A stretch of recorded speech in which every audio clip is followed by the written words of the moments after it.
नमस्कार, मैं वैदेही भार्गव आपका स्वागत करती हूँ न्यूज फ्लैश में। आइए बढ़ते ताज़ा खबरों की ओर। वित्त मंत्री निर्मला सीतारमण ने शनिवार को बजट में बहुत बड़ा ऐलान कर दिया। उन्होंने कहा कि अब 12 लाख रुपए तक की आय पर कोई इनकम टैक्स नहीं लगेगा, जिसका सालों से नौकरी पेशे वाले लोग इंतजार कर रहे थे।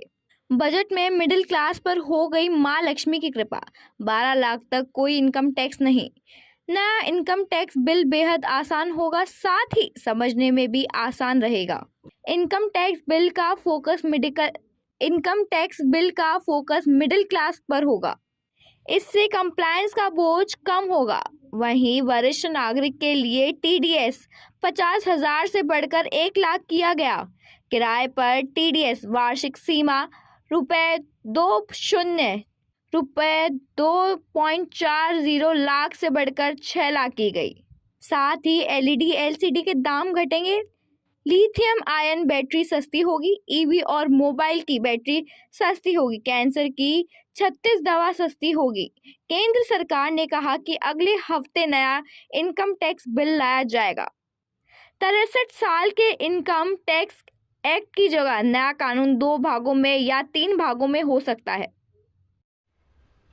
वित्त मंत्री निर्मला सीतारमण जी ने शनिवार को बजट पेश किया, जिसमें बहुत ही बड़ी घोषणा की है उन्होंने मिडिल क्लास फैमिली के लिए। 12 लाख तक इनकम टैक्स में कोई टैक्स नहीं लगाया है और साथ ही उन्होंने एक नया केंद्र सरकार ने इनकम टैक्स बिल लाने की घोषणा की है, जो कि अगले हफ्ते तक आ जाएगा, और जो कि बहुत ही सरल, बेहद ही आसान होगा समझने में। और साथ ही उन्होंने वरिष्ठ नागरिक के लिए इनकम टैक्स टीडीएस की स्लैब को 50,000 से बढ़ाकर 1 लाख रुपए कर दिया है। और साथ में टीडीएस ऑन रेंट, जिसकी लिमिट 2,40,000 थी पहले, जो कि उसको बढ़ाकर अभी 6 लाख रुपए कर दी है। इनकम टैक्स के अंदर कई दवाइयों को जो कि सस्ती की है। साथ में ही इलेक्ट्रॉनिक व्हीकल को सस्ता करने की घोषणा की है। फिर मोबाइल फ़ोन भी सस्ते करने की उन्होंने घोषणा की है। अभी तक के लिए इतना ही। देश विदेश की खबरों के लिए जुड़े रहे हमारे साथ।